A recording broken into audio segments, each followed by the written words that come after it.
Guys, welcome to the new episode of the First Responder Playbook. I'm joined today by Mr. Whiskey, who is the host of the Couple O Nukes podcast, U.S. Navy veteran, speaker, podcaster, modern day preacher who's turning trauma into transformation. His podcast, Couple O Nukes, where raw conversations about suicide, addiction, faith, and recovery help listeners rebuild their lives. From the military to ministry to mentoring Gen Z, he brings gritty wisdom, real life experience, and a message of hope that doesn't hold back. Mr. Whiskey, thanks for joining me today. And thank you for having me. It's great to be here. I work a lot with first responders and military members, especially mental health, suicide prevention, awareness, and addiction. As you know from hosting your show, first responders have a much higher rate of all of those. Yeah, absolutely. I'm thankful that, I've been in law enforcement almost going on 11 years full time now. And I'm grateful over the last 5 years that mental health journey has started changing in a positive direction for a lot of guys. Originally, it was kind of like a suffer in silence type thing. And, thankfully now we're moving towards actually getting help for people that need it. For sure, I agree. And one of the biggest things I think needs to be highlighted more is what police officers, especially, see and go through. So many people, especially in the most recent years, there's been a lot of anti police movements, defund the police, police brutality, and this and that. But just from being the son of a man who was a police officer for 25 years and hearing some of the horror stories from him, as well as hosting first responders on my podcast, I've gotten to experience, their firsthand accounts of some of the things they have seen, from suicide scenes that they had to show up to and clean and report on, to performing CPR on dying people who, passed away in their arms. People forget what cops do. They have this kind of very stereotypical social media, mainstream media image in their head, and they don't actually picture all the stuff that goes on behind the scenes. Yeah, absolutely. I mean, there's so many people that see just a whole bunch of stuff that the general population probably never sees. And then you have to process that. And unfortunately, for the longest time, they didn't process it in a healthy manner. You're exactly right. That's why the alcohol, the substance abuse, domestic violence, all that stuff is very high in first responders. And luckily, we're starting to get a little bit better in that, slowly but surely. Yeah, for S- sure. So, tell me about your upbringing. You kind of told me that you had a little bit of a rough upbringing. Tell me about that. For sure, the number one word I like to use to describe it is controlling. So, growing up in that sheltered home where parents kind of pick your friends and enemies for you, they have a lot of say over everything you do. Not going out and socializing much, not meeting a lot of people, a lot of religious weaponization, a lot of verbal abuse, emotional abuse. And part of that, I think, kind of stems back to, I never really thought of it this way, but one day my grandfather on my mother's side said, Mr. Whiskey, your father probably has seen some of the worst parts of the world. And so he's going to want to be a little more protective. But I think sometimes parents get controlling in their protective nature rather than guiding. And it's more important to, I like someone had made an analogy the other day on my show. Instead of shooting the bow and arrow for, your children, help guide them, show them how far to pull back and where to aim and stuff like that. But it was kind of that combined with his ongoing addiction, which started before he was an officer. Obviously, it perpetuated quickly as he became a cop. He was, unfortunately, he suffered from, he was in a chain of command where they were kind of experimenting with his sleep cycles. So at one point, he was 12-hour shifts, 1 month straight of days, 1 month of nights. Then they changed it to, all right, 2 weeks on days, 2 weeks nights. Like his body, I mean, it's not natural, and I'm sure you've done plenty of rotating shift work, and they've gotten slowly better at it, trying to calculate the ideal thing. But at the end of the day, we know it's not ideal at all. You can only kind of maximize or minimize the negative effects of it. And so dealing with the insomnia, the changing sleep schedule, all the stuff he saw perpetuated his alcoholism more and more. And then when he retired, it was a huge change for him because, you know, as you know, with many first responders and military members, because the career is your lifestyle as much as it is your job. It gets you on your days off. It calls you into the station or the ship or wherever on your days off, on holidays, on night shifts. Everywhere you go, you're kind of seeing things. Like my father on his days off, he couldn't turn it off. If he saw someone parked in a no parking zone, like even the smallest thing, and so because it's your lifestyle, it becomes such a part of your identity. Many people are still a cop when they're off of work. Many people are still a soldier or a sailor. And to a degree, it's good to keep some of the good qualities, some of the good traits you learn about attention to detail and being hyperactive and all that. But some people just never turn off. And so when they retire, my father, I mean, that really changed his whole world. It's one of the most major moments for first responders. And then at the same exact time, his mother passed away. So that year was just a year that really everything fell apart. You touch on a couple of things that I don't think people really necessarily realize that aren't in that world. Shift work for sure. I've never personally worked the ones where they've, worked like a week, a couple weeks of day shift and a couple weeks of night shift. But I've also purposely stayed away from agencies that I've seen do that Right. because it's hard enough as is when you do it every 6 months or every year, like a lot of agencies do. That it's not natural to work overnights anyways, and then to flip your schedule back and forth. I mean, it's rough. I worked overnight 12-hour shifts for, gosh, 5 years, and just to have a normal social life, if you wanna call it that, um, to talk to your family, friends, stuff like that, I had to flip my schedule my first day off. And, I Yeah. would go to bed at like 7:30, 8 o'clock in the morning, and then I was up by like 1 or 2 Hmm. just on my first day, just to have a normal day, like your 2nd day off or 3rd day off. And it was rough because you're just totally exhausted that first day, and everybody's like, "Well, why don't you wanna come out and do something? You wanna go outside and, like, go to Buffalo Wild Wings or something?" And you're so tired, you're just like, "Man, I just wanna stay home and, like, go back to bed." And your friends that aren't in that career don't understand that. Your family doesn't understand that. Like, they're like, "Hey, come over and eat dinner." Man, I'm exhausted. I don't want to do anything. And so, like, Yeah. that's rough, especially when you have a family. I don't want to say luckily. Um, and and then you do it for so long. I've struggled with this part in that I've tried to separate the job from Brent Colbert. So I try to when I'm not not working, I really don't want I've got friends that all they want to do is talk about the job. Yeah. And Yeah. I try to stay so far away from work outside of it. Not because I hate it, it's just because when you're there, it's so consuming, that Hmm. culture of like always being on guard, always being on duty. Like, I've tried to not let it consume my life because I've seen how it does consume people's lives. And, you're exactly right, it takes over of always, like, sitting to your back against the wall, watching the door of a restaurant, like, it's draining to be so emotionally on guard all the time, and, it consumes people, and I try my best still to this day to, like, have non-law enforcement outlets when I'm not at work. Like, everybody makes fun of me all the time because, like, I love sports, like football, baseball, whatever it may be, but I do that because I don't want the job to consume me. Like, I want to just Yeah. not focus about that when I'm not at work. Love the job, love being a cop, but I don't want it to take over my life because I've seen what it does to people who don't have those outlets. Yeah. And for me, I know when I was working at a acid plant, blue collar side, there's a lot of shift work as well at this chemical plant. We were doing every few days, you were switching your sleep schedule. That was rough.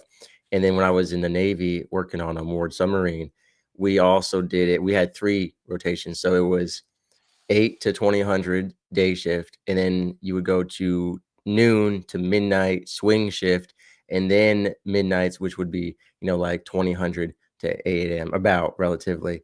and we created this thing called SWIDs, which was swings to mids, and people would like the first night just have this huge alcohol fest to knock themselves out to transition their sleep, and it, it not I don't recommend it, right? I don't encourage it. A lot of people did that though, and the thing is, you're talking about you're exhausted, yet you also can't sleep because your body is just so confused about when do I sleep, when do I not sleep. You've got the blackout curtains up. I'm sure, I've had my fair share of blackout curtains, and it's every few days is really rough. I mean, I just always found that working night shift, I just could not sleep during the day. I mean, from like 1 a.m.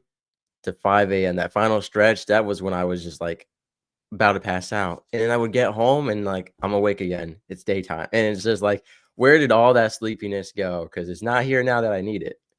You wake up and also it's hard to control your environment during the daytime where you've got landscapers outside, you've got kids running and screaming. And then the worst part too is when you're working midnights and swings, like you can never you gotta stay up during the day to get your errands done because everyone's up during the day. So now you're giving up your sleep to go get your oil changed or, go grocery shopping, whatever it is. So it's not convenient. The world isn't set up to accommodate, midnight workers. 100%. And I'll never forget, I finally got to go to day shift for a little bit, right when I bought my house, right as COVID started. And I was so excited because, I bought a house in a new addition. Like, there's like houses being built around me. It's loud. And I'm like, sweet, I'm finally going to be able to like work when all this is going on. And I'll never forget, like, I got sent right back to nights. I don't remember why I got sent back to nights now, but I got sent back to nights. And so, like, it was just rough trying to sleep with like new construction being going on all around you. And I'm like, like I had the Yeah, blackout curtains going. I had like noise canceling headphones in, and like it was just everything you can rough. do. Yeah. Yeah, and and then you're supposed to like go to work and like manage it. It's rough. Um, so how did you decide finally that after growing up, you get to the high school age and you're like, I'm going to join the Navy? How did you decide I want to join the Navy? And then like, how did you decide I'm going to go down the nuclear submarine route? Because that's actually kind of you hear about it, but from somebody coming in the heartland, like there's not a bunch of people that work on nuclear subs around here. So, can you talk about that a little bit? For sure. So, like I mentioned earlier, I don't get to make my own decisions when I was growing up, So, as quick as I could say this, my whole life had been set up for the Coast Guard Academy. That's what my Uh, parents always pushed for, what they always wanted me to do. Summer programs, talking to people in government, right? Getting ready to do that.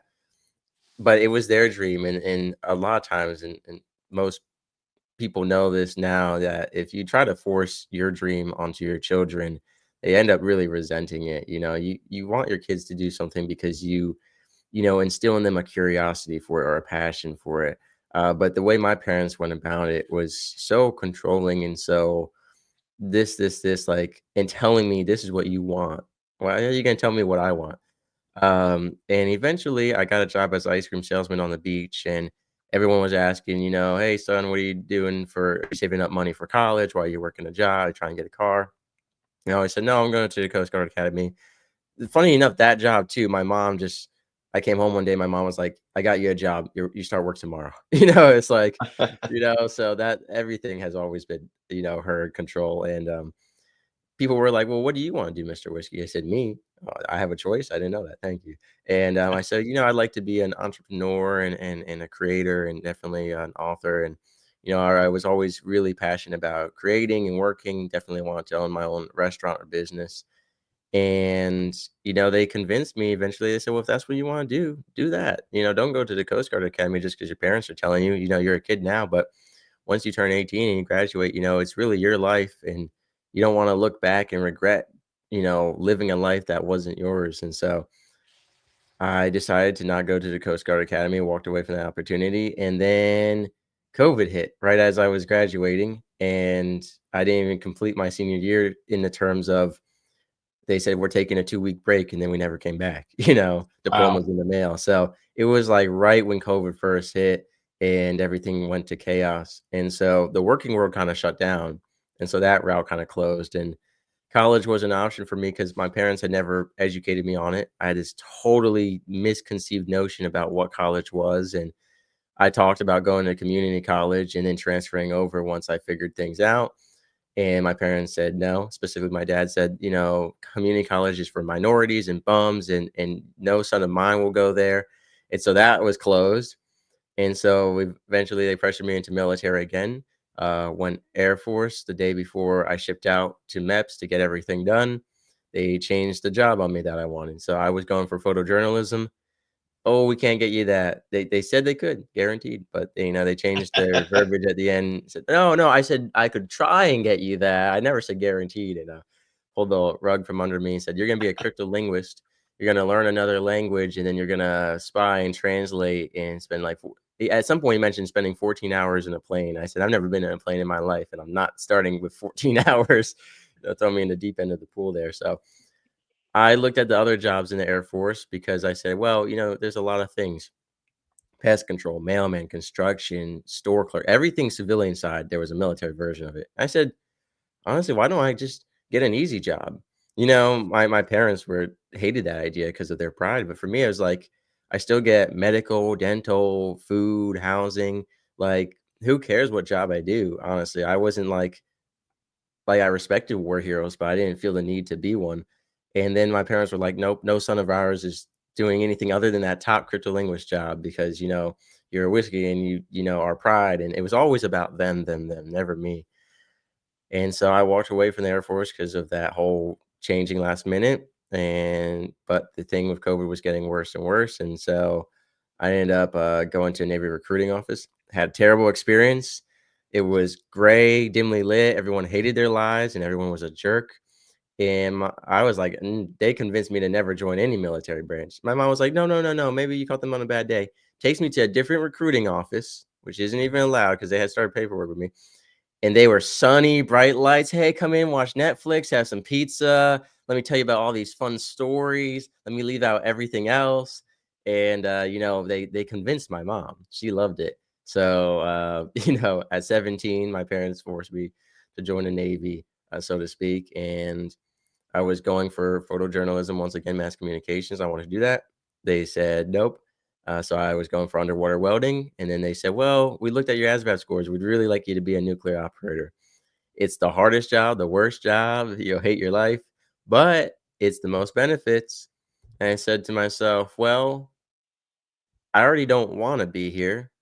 So I might as well try to get the most benefits out of it if I'm gonna be forced to go through this horrible situation, might as well just go through a slightly worse version of it and get more benefits." What I didn't realize was that the extra benefits were only if you stayed nuclear blue collar side post-military. Guess what?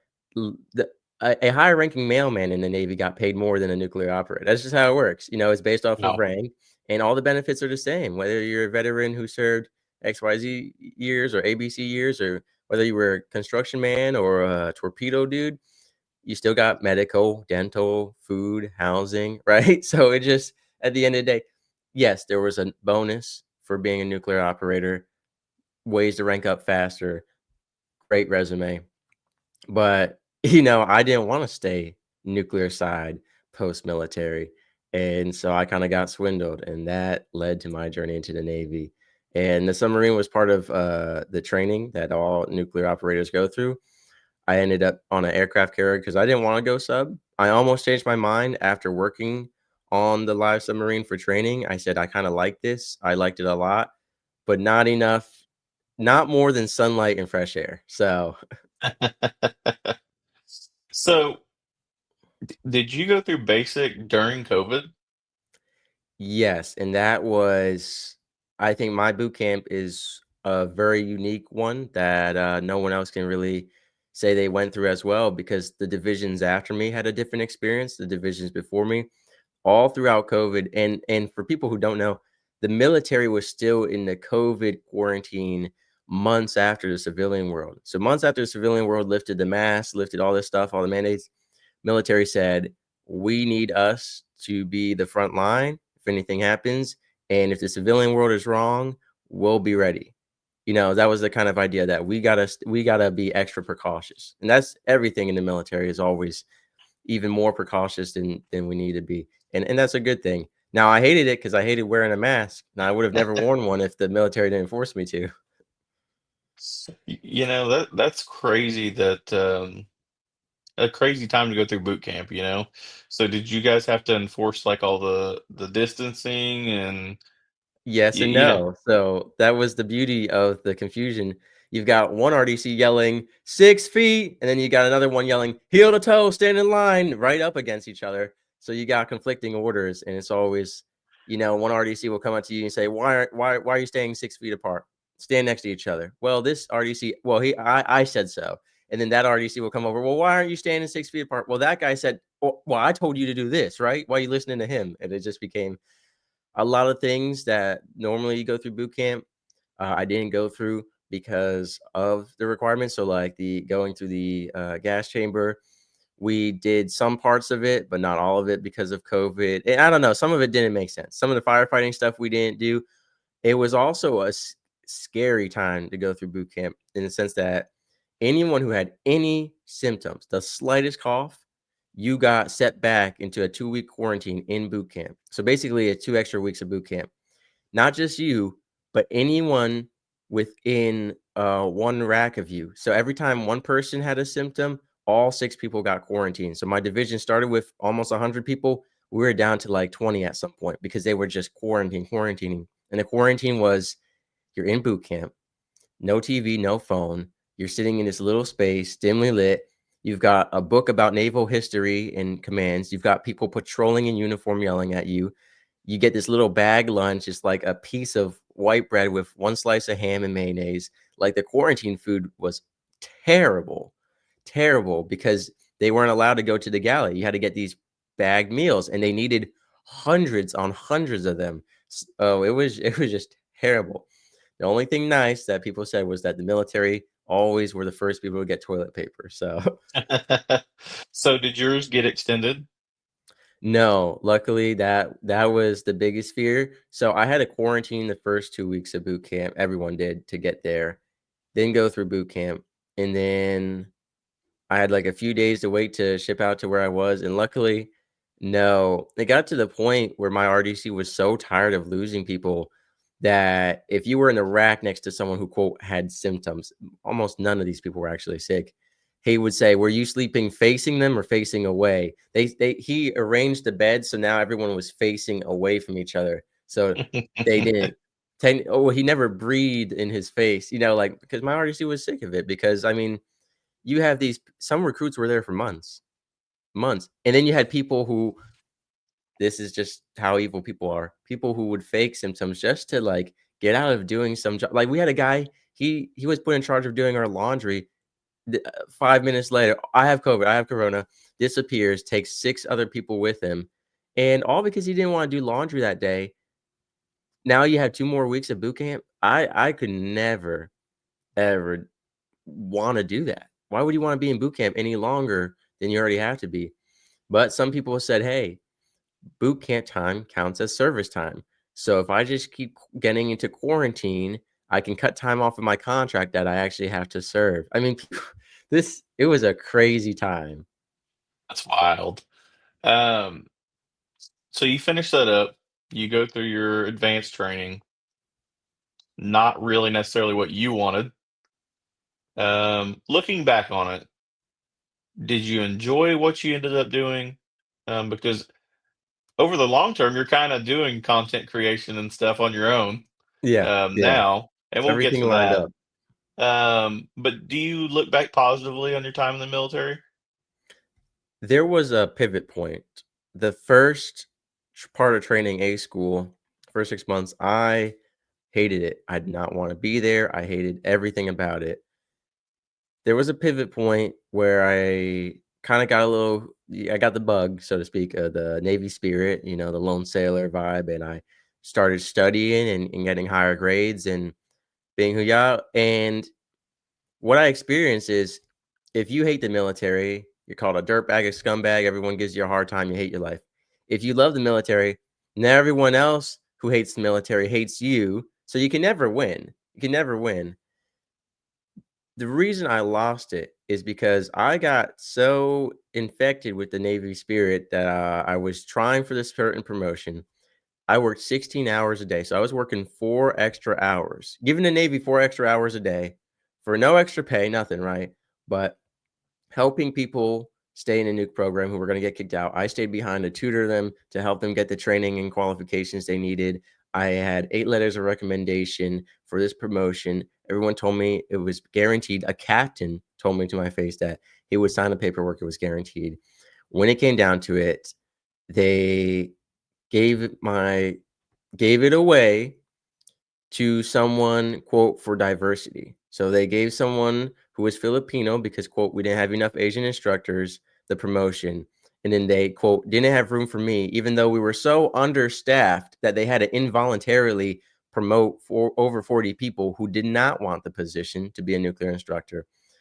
Once the politics got involved and screwed me over, and this was foreshadowed to me, I didn't understand it.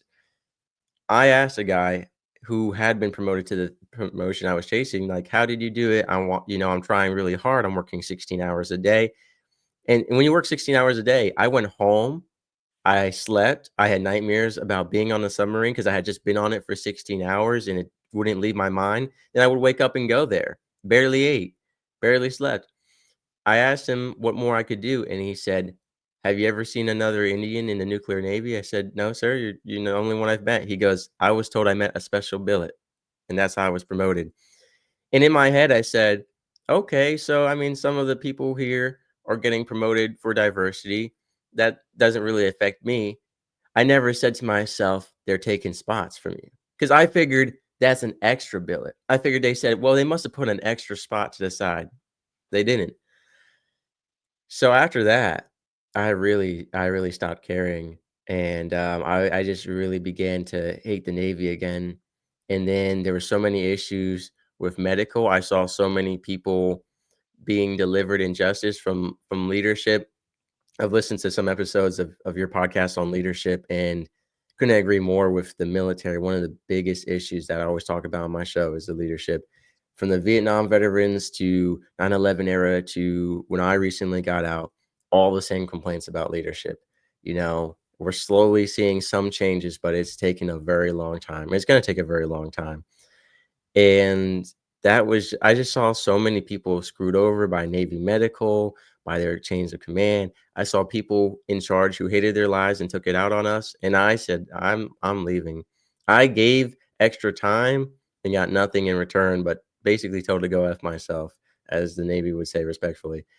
And so I got out, and as much as I hate the military for the bad sides of it, I've worked with a lot of people who it really changed their lives, it benefited their lives. I have a lot of respect for the men and women serving this country, and I do a lot of work on the veteran side, the active duty mental health and suicide prevention awareness, because it's my way to because I did live through it and because I did serve with those people and some of my best friends are still serving, I'm still a part of that community and in a way that I enjoy and that is beneficial to people, but in a way that's not screwing me over or contributing to them. If that makes sense. Yeah, absolutely. And that's uh, I kind of laugh at this. During COVID, I first tried to jump into podcasting, and I did audio only at the time. And I told you that I try to keep it away from law enforcement stuff as much as I can outside of work. And I love paranormal stuff like ghosts, Bigfoot, aliens, like I just do. And so that was my first foray into podcasting, was a paranormal podcast, and I quit during COVID just because it was such a weird time. And but I've always had a love of podcasting. Like I listen to them all the time. I mean, you're in a car 8, 10, 12 hours a day. And so I was like, you know what? I'm gonna give it a try because I'm so sick and tired of bad leadership at a lot of places.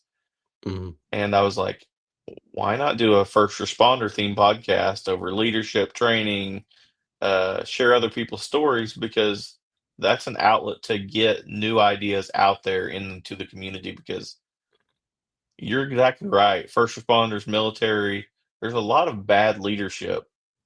And that's why I try to, I love Podmatch for what they do because it's connected me to a lot of people that have leadership ideas that are not in the community.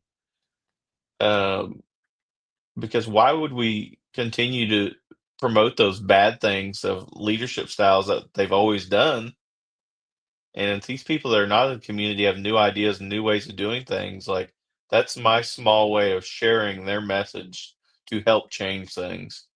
And so I I love doing this podcast just for that fact. Like I may never get huge in the podcasting world, and I'm cool with that. Like I enjoy what I do, but it helps change the culture slowly and bring these new ideas in because it's needed for so many different ways of like bad leadership, and that's why when I became a frontline supervisor, like I tried to always do things that were opposite of what my bad leaders did because Yeah.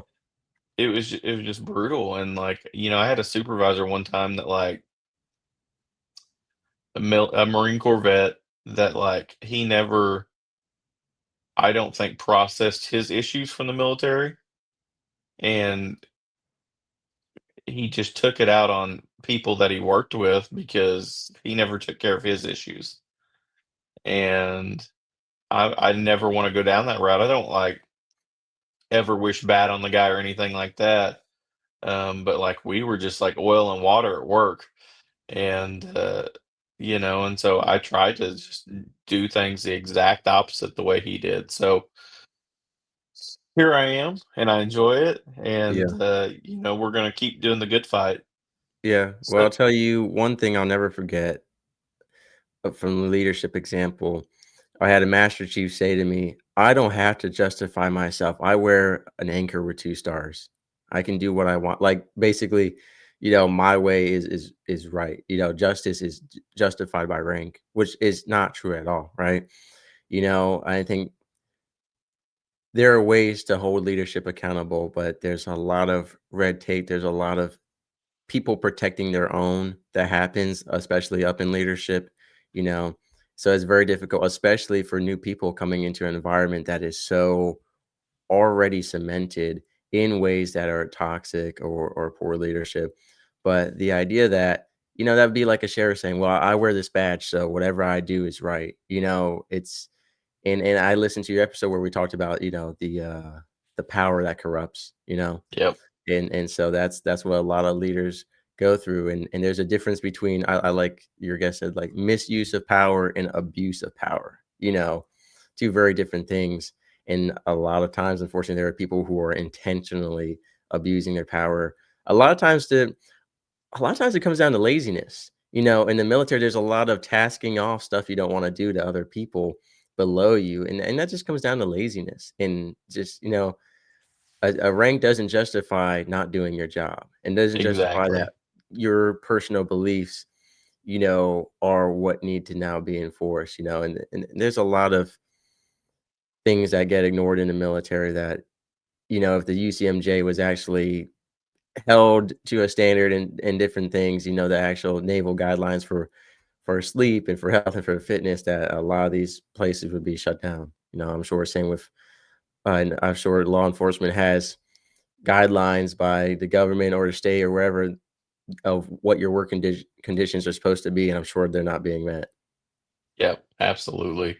I I've never that's actually something that's very passionate to me is your rank does not justify you getting out of doing your job.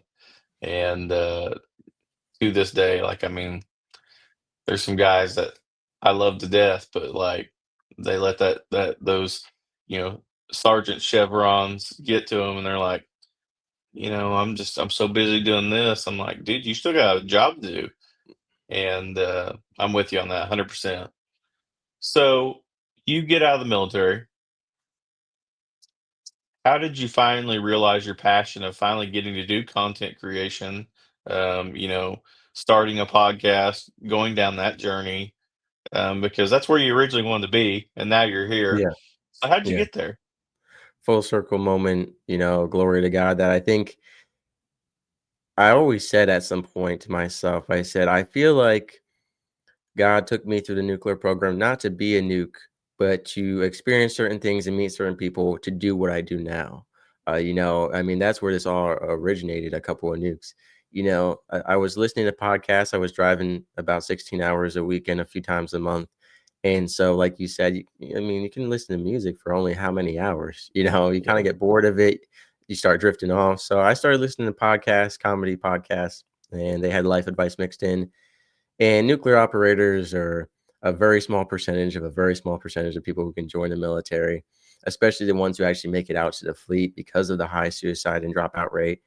And so, when I personally feel this is very true, and historically, if you look at historical figures, the smarter people are, the more weird they are. Usually, they're a little more Yeah. eccentric, and they just work in a different way. Geniuses, don't get me wrong, but socially socially ignorant sometimes. Nukes, a lot of them, especially on the high spectrum of nukeness, very egotistical, very technical about stuff, very like talking to nukes. I often describe it as you're in court. You're in like science court or whatever, or history court. Like they're very technical and stuff, and they're known for nuking it out. So focusing on small details, having these conversations, lacking common sense. And so when you get a couple of nukes together, the conversation can be super, super, fun, super annoying, super dramatic.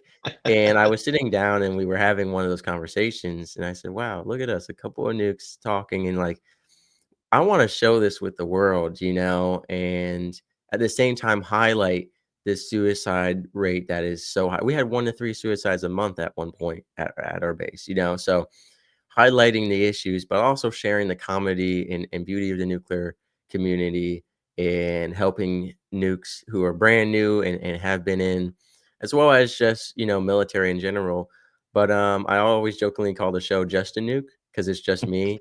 A lot of nukes were like, no, I don't have time. I rather podcasting. No, I rather be drinking and getting drunk, or sleeping, or having a lot of sex. And so no other nukes were really in on it. And once I got out, that community is very like in the nuclear community in the Navy. And then when you get out, it kind of branches off. There's some Facebook groups and stuff like that. But, once a nuke, always a new kind of ordeal. But, kind of start living your own life. And so I was already doing the podcast. I said, well, until I find a couple of nukes to host with me, I guess I'll just do all military branches. And so I started doing military health and mental health and all that. But I got niched down to just this veteran helping veterans kind of guy, which is great. Don't get me wrong. Like that is my passion. But I do so much more than just that. And I wanted to do so much more than that. I didn't want to help just military members. I want to help everyone. And so I branched out to overall self-improvement, and I now do everything from women's menstrual health to flying airplanes to stock investments to suicide prevention and better sleep hygiene. Because the idea is that not every episode is for everyone, but everyone has an episode for them. And you can get something from every episode. It might just not be something applicable to your life to improve, but great knowledge to have. And so my show, I ended up making it to be something that builds community, that shares resources, and that people can improve their lives. And I've kept a couple of nukes because that was the origin of where it started. And so, kind of to circle back to what you said, I am grateful for everything that I went through in the military and even my traumatic childhood, because what has given me a voice of relatability, of empathy, of authority and knowledge to speak on all these subjects, to really connect with my guests about these subjects, and to make a change and to continue to just make bigger and bigger projects. I think a lot of people say that there are just certain qualities they took away from the military that they'll always be grateful for. High work drive, discipline, certain things that you take away. And I think the military is one of those things, like any life situation, you can take as much away from it as you can, or as little as you want, but either way you still have to go through it. Yeah, absolutely. I can relate to that so much. Um, And I'm with you on that. And like my podcast originally was just like, I wanted to just talk about first responder topics. And then I got in here and I'm like, okay, like there's so much more outside of just that small niche, kind of like you said, that I've started bringing on other guests because it's okay to like branch out and, bring these other new ideas into the first responder world. And so like kind of like you, like I love that you're just like, I'm not gonna put myself in just a little box. And like, I was looking through like your website and like all these different guests and topics. And I love that because there's somebody out there that listens to your podcast that relates to probably every single one of those. And, even if you touch one person with your podcast, like you're doing a service to the world. And I love that. So how many seasons are you in now in your podcast? Yeah, so today was the last episode of season 7, so I'll be moving on to season 8. The seasons are 50 episodes long, but the first few seasons weren't because originally when I first started out the show, it was every few weeks. It was very inconsistent trying to get nukes together. I was still active duty doing a lot of stuff. Then, I got Civilian World got a little more consistent weekly show, and the seasons were like, I don't know. I was trying to beat them at like, okay, from September to June, and then or I had like from January to New Year to June, and then a summer, and then eventually once I went every other day with my show, I had so many episodes that I was like, if I were to make a season based on the summer and fall, winter, I mean, there would be 100, 200 episodes. So I decided to go ahead and make it every 50 episodes is a new season. I feel like that's a pretty good chunk. I'd like to go daily eventually, but right now it's just me, just a nuke by myself. And so it's a lot. I'm sure being a podcast host, the emails, the scheduling, the editing, the posting, the social media, the thumbnail. There's so many little moving parts that to do it by yourself daily, I mean, it would be a lot. Plus all the recording time. I've had 10-hour recording days back to back to back just to get, 1 week ready. So it's a lot, but I do love the work. I'm very what do they say, like, get a job that you're passionate in and you'll never feel like you work. That's what I do. I love this. I love sitting down recording with people, even editing. You listen back, you get new insights. And like you said, I've had people reach out and say, like, hey, this episode changed my life. And that means everything to me because every day I'm sure you can relate to this. Every day I'm competing against these videos on Instagram and X and Facebook and TikTok that get millions of views and likes, and they're this it's an AI generated video of a cat exploding, and it get millions of likes. And I've got my wholesome content about suicide prevention, and it gets, a couple likes and shares, and that's it. And it's we're competing against a world that indulges in sexual immorality and violence and gore and humor more than anything. So getting those personal kind of, hey, this episode reached me, it kind of counteracts all that, fluff, so to speak. But it's still difficult, but I just put my content out and I say, God, I know that you'll get it to the right person at the right time. I don't worry about algorithms. I don't worry about likes or any of that stuff. All I need is God to get it to someone. And I always get a little chill at the idea of this conversation you and I are having might change someone's life 100 years after you and I are dead, and they might be like, man, those two guys, those years ago, they recorded this show and it's still relatable to me today. I hope not. I hope the leadership has changed and they're like, man, leadership back in the day, I can't believe they allowed that stuff. They used to allow smoking in airplanes and they used to allow first responder leaders to suck. Not Yeah. anymore. That's illegal now. But, it's about, creating content that is consistent and evergreen and just knowing that it will reach the right person at the right time. Yeah, I agree wholeheartedly. That and you're exactly right. I just it's frustrating sometimes because you're out there competing against these crazy videos that will get a million views and there's nothing of value to them at all, and people watch them, and For hours. you're like, man, I put in 6 hours of work to get this episode out, and I may get 100 views. But at the end of the day, if I can touch one of those 100 views, it was worth it to me. And so I'm glad that we both share that passion of we're here to help, not necessarily be the biggest or best. And that's what we're here for. And you're absolutely right. And a lot of people don't realize that one episode may take an hour to actually record, but then there's so much more on the back end just to get it out. And there's so much I've still got to learn about the thumbnail video or the thumbnail images, and I'll get there. But right now, I'm just enjoying doing the podcast all the time, and we've got a job to do and share our message, and we're here enjoying it. So let me ask you this. I'm gonna wrap up on 3 questions. Okay. My first one is, what is your all-time favorite episode of A Couple O Nukes? Mm. That is a great question. And there's a lot of different angles I could look at that from, like, because there was an episode that almost brought me to tears, right? And so I would say that's a very emotionally moving episode. And then there's my most popular episode. So I would say, hmm, there's a lot of shows I reference all the time, because sometimes you just learn stuff you never imagined. I want to say the episode that is my favorite is probably my most popular one, which, was back when far from my it's far from one of my best episodes quality wise and all that wise. And I definitely want to have that guest back on, but it was Gen Z suicide prevention and integrating faith into social media ads to reach people who have been disconnected from faith because of social media. Just it's a simple ad as some of them 16 different campaigns, some as simple as just swiping through Instagram, you're suicidal and depressed, and you come across this reel that says, "Hey, life hurts, but Jesus cares."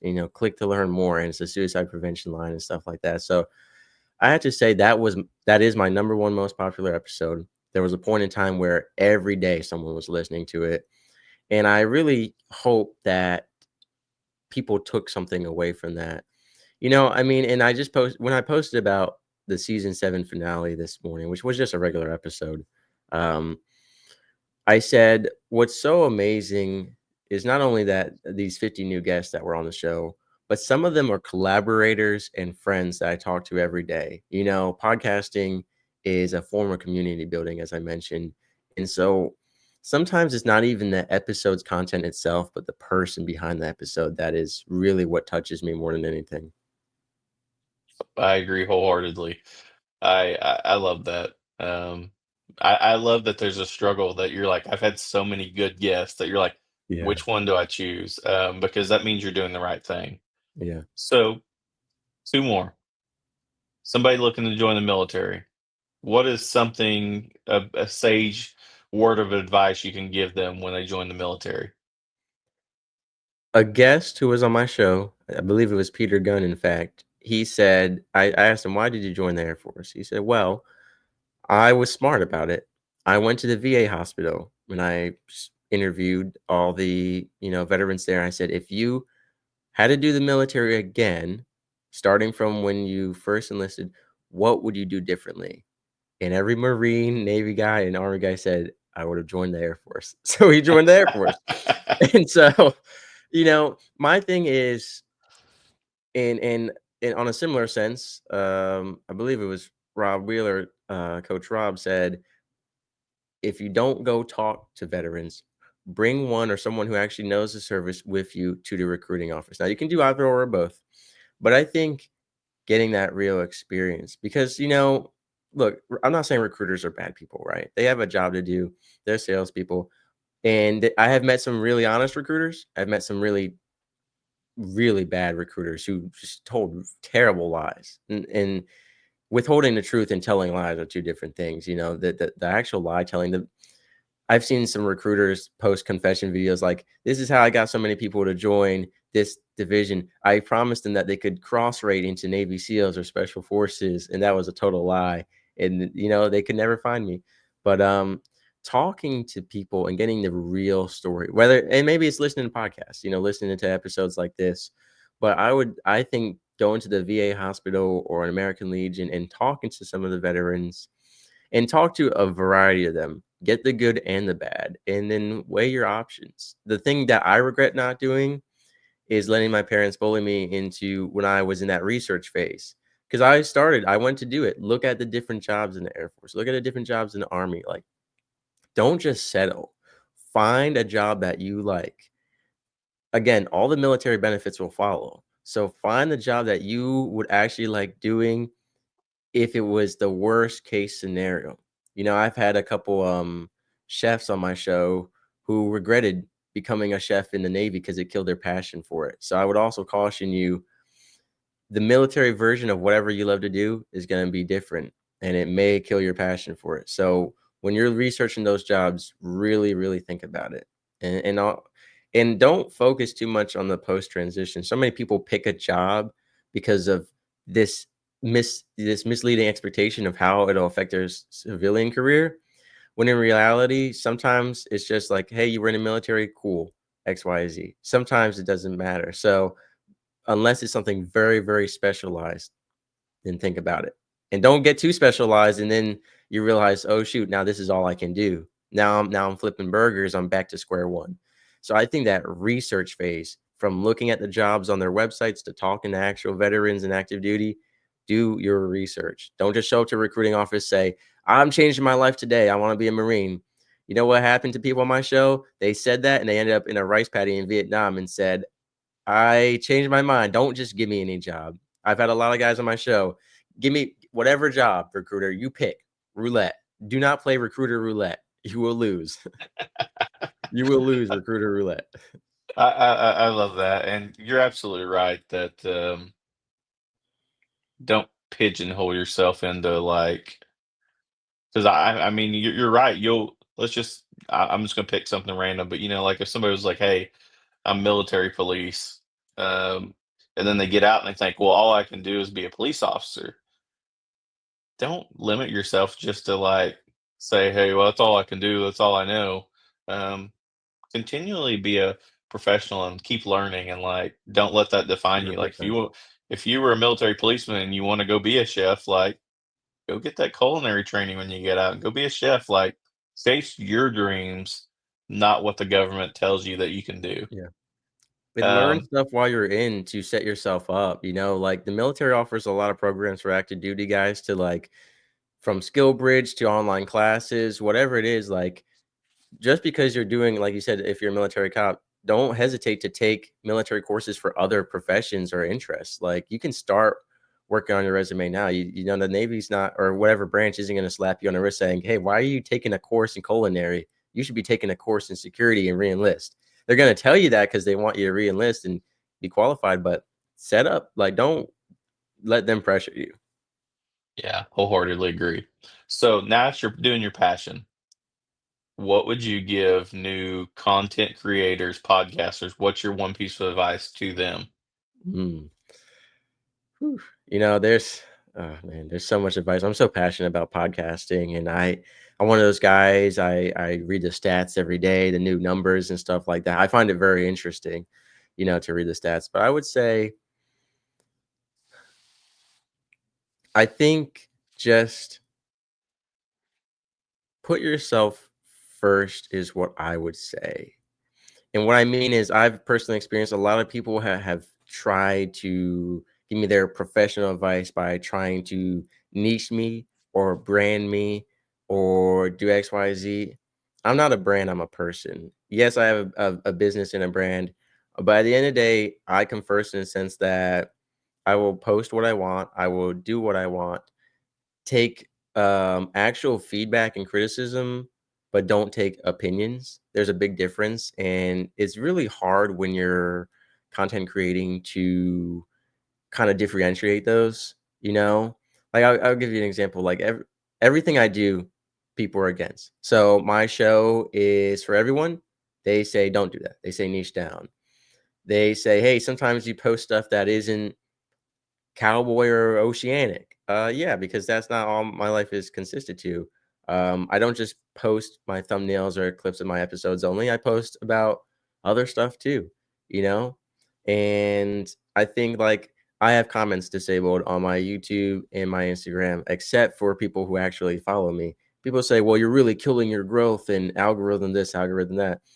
My thing is, especially on Instagram, it is just such a playground of hate and racism and gore and sexual immorality that people will just drop hate comments on everything. All right. I see YouTube videos get dislikes, and it's like there's actually zero reasons that anyone should dislike this video.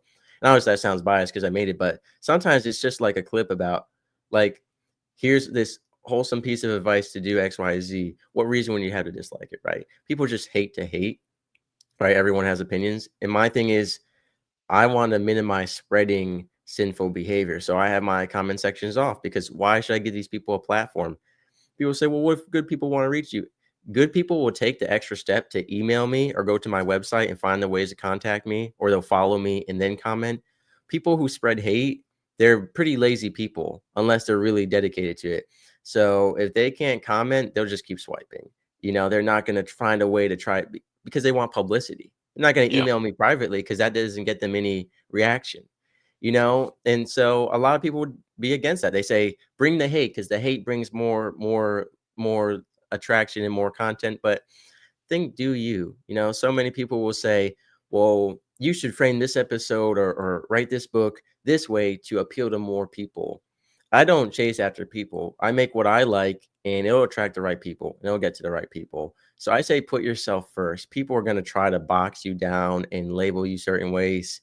I don't lead with I'm a veteran. Everyone says make sure you lead with you're a veteran. So people, no, I don't lead with that because I don't want my identity to just be I'm a veteran. Just like I don't say I'm XYZ, this or that. People will say you should really, let people know, say you're a life coach and this and that. Like people will try to label you and box you down. And I've met a lot of people while podcasting who have tried to really stereotype me, brand me, do this. People will try to give you all this unsolicited advice that really isn't advice. It's really opinions.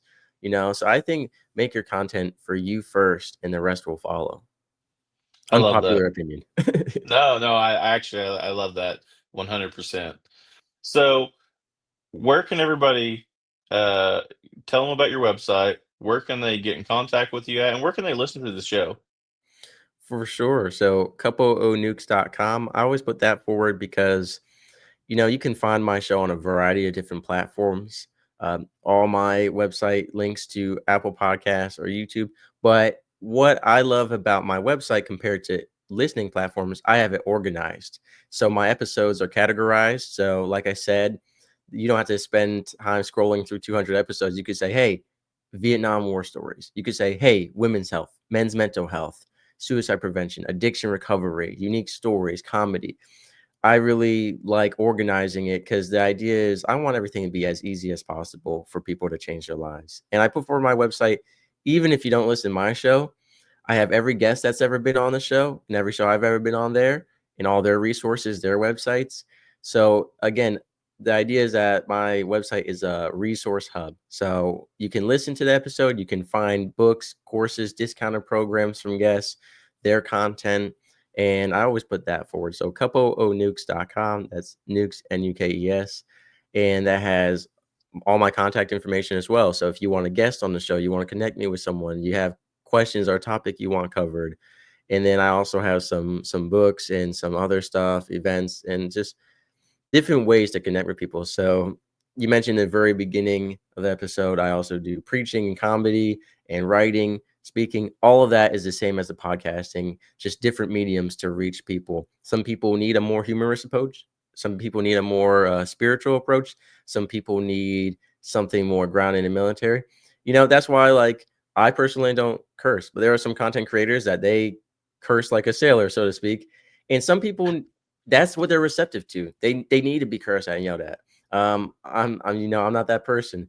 So I think that it's important. Like just like when I first started my show, I was like, I don't want to work with other guys who do military content or first responder content because we're competing.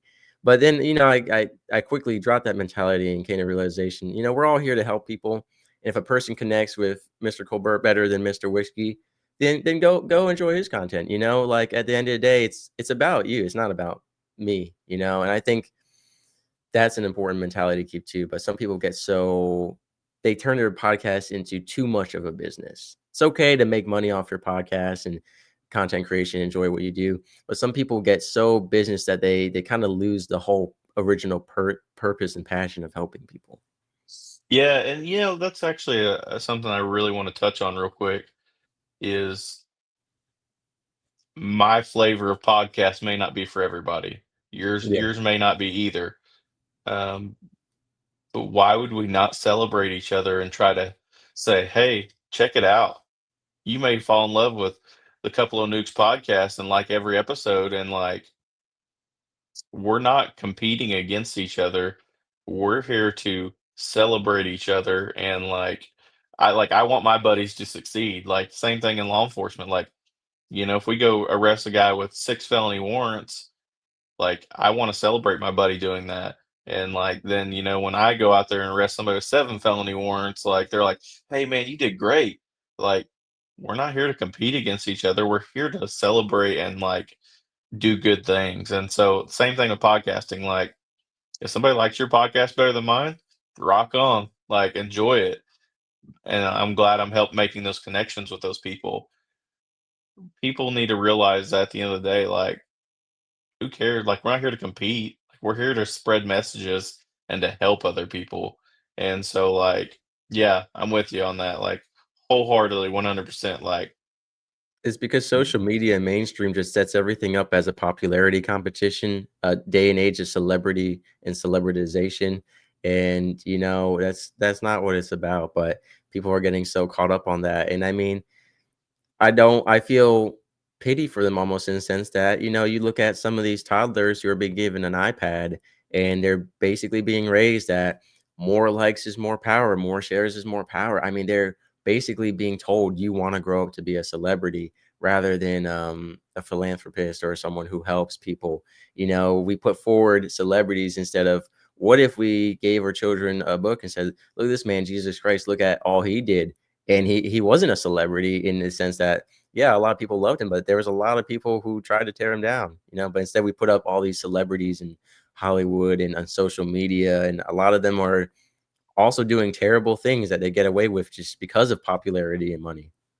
yep, I wholeheartedly agree. Guys, as we wrap up, Couple O Nukes, any streaming platform, YouTube, coupleonukes.com. Mr. Whiskey, you're always welcome back. Thank you for joining me today.